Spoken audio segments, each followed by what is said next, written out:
Prague is equal to Paris in terms of beauty, and the city's history goes back a millennium. And the beer? Well, it's the best in Europe. The Velvet Revolution that freed the Czechs from communism bequeathed to Europe a gem of a city to stand beside stalwarts like Rome and London. Prague's maze of cobbled lanes and hidden courtyards is a paradise for the aimless wanderer, always beckoning you to explore a little further. There's wit and weirdness in equal measure. Quirky doesn't even begin to describe it.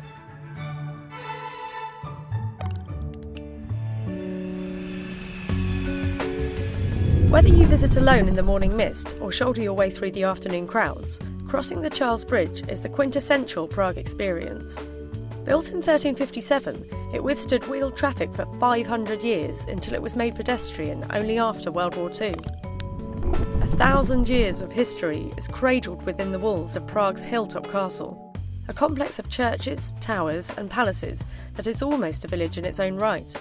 This is the cultural and historical heart of the Czech Republic.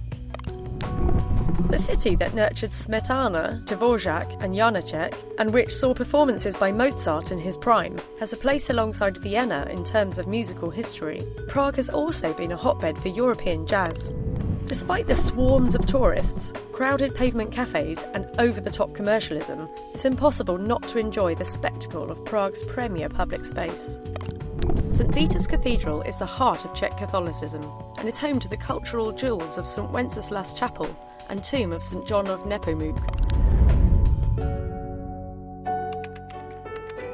May and June are peak tourist season. April and October have decent weather and smaller crowds.